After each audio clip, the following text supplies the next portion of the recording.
as far as, are there any like medical hurdles or anything like that? Not to my knowledge. Mike, Stan Bowman's out as GM of Team USA. Obviously, that has an impact on you. How much has that been on your mind the last couple of days, and just your overall observations on the entire situation? Well, I mean, obviously, it's an unfortunate circumstance. It's hard for me to comment on it because I know very little about it, quite honestly. But what I will say is that, from my standpoint, it's such an honor and a privilege to coach the Olympic team, and my focus is really on those things that I can control, and we're going to do everything within our power as a coaching staff to try to win a gold medal, and that for that opportunity I'm so appreciative of, and I will trust that USA Hockey will put the right people in place to try to help us have success. Mike, going back to Sid, when you're able to have him in practice on that line next to Jake again, even with the other significant players that you have helped, just how much did that help kind of the lineup take more shape that it was Well, it's exciting for us, when we can plug Sid into his normal spot. I think it changes the outlook of our team. So it's certainly exciting for us to watch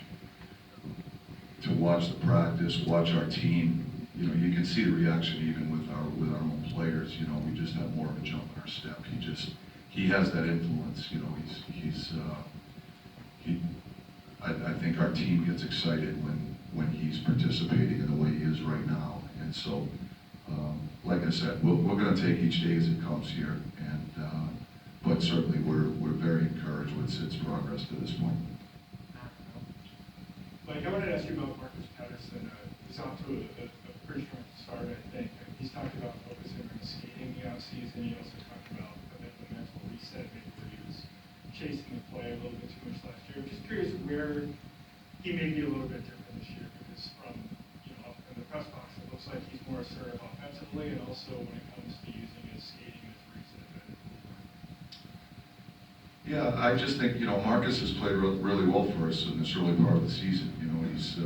I think he's getting back to the things that have brought him success since he's been a Penguin. And I think it starts with just playing to his strengths. For a guy that's as tall as he is, as big as he is, he's a mobile guy. He skates pretty well.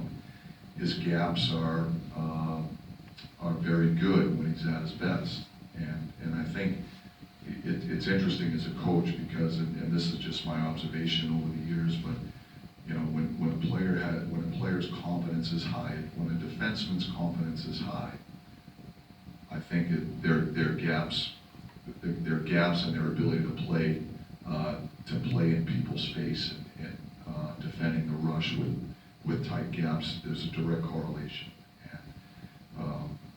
and we see that in Marcus's game right now. He's getting right up, and his gaps are tight, and I think he puts himself in better positions to defend the rush and things of that nature because he puts himself in good positions by managing those gaps. It's one of the most important parts, I think, of being a good defending defenseman in this league. And our observation when we first got Marcus was we were really encouraged by his ability to manage gaps.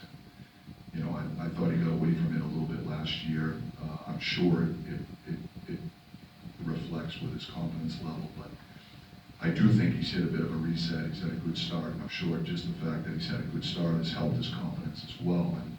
And so, we're going to try to build on those strengths with Marcus, but we believe he's a very good two-way defenseman. He's been a big part of some of the success we've enjoyed at this point, and we're just going to try to continue to help him grow his game. Tim, I had Casey in here earlier, and the way the schedule's spread apart every other night, and then after Saturday, you've got an extended period. Do you have to not go out of your way, but try to get him a game at some point, or is the schedule actually maybe keep Tristan in there? Well, we certainly want to keep both guys sharp, and that's an important part, I think, managing the workload of the goaltenders. So, one of the things that we take into consideration when making that decision is, you know, the duration between starts. And so, obviously, we don't want any one of them going too long in between starts before they get back in the net. It doesn't necessarily put them in the best position to be successful when they do get in the net if that duration becomes too long. So we've looked at the schedule. You know, and then I've always said this, we've penciled in guys in certain spots where we think it is advantageous for both of them to keep them sharp and keep them at their best. But they're etched in pencil for a reason. Like Chad Riedel, he doesn't have any points for you this year, but he actually is one of your better players overall in terms of possession metrics and whatnot. What do you make of his season so far from that standpoint? And also, he keeps your team in penalty draw. Is that at all surprising to you? It's a little bit surprising, but it's a small sample size, so it's, you know, I don't know that we can draw any conclusions from that. But I think Chad is, you know, for me, when Chad's at his very best, you don't notice him, you know, because he's just very positionally sound. He makes simple plays. He defends well.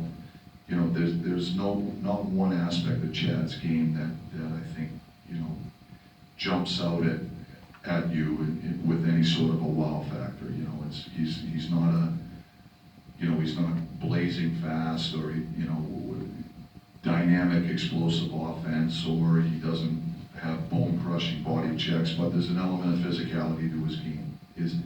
I think the best aspect of his game is simplicity. He knows what his role is, and he plays it extremely well for us. And I think that's the value that Chad brings to this team. Mike, I don't expect you to share this with us, but are you to the point yet where you have a decision made?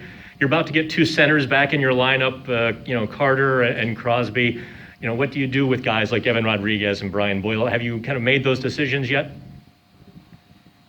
Well, you know, we have an idea of when we have a full complement of players, you know, what our roster might look like, what our lineup might look like. But, you know, I think things change and performance matters, right? We also believe in creating a certain meritocracy where how you perform matters. And so there's internal competition that's very high right now. We have a lot of players playing really well.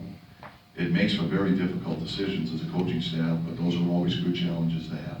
And so, you know, I think we're going to have some difficult decisions inevitably when that moment occurs, and we're looking forward to those difficult decisions. You know, hopefully it'll be sooner than later, because that suggests that some of these guys are going to be back in our lineup. So, we've had a lot of players here play extremely well for us in this early part of the season, and like I said, it helps us create that healthy internal competition that keeps everyone at their best.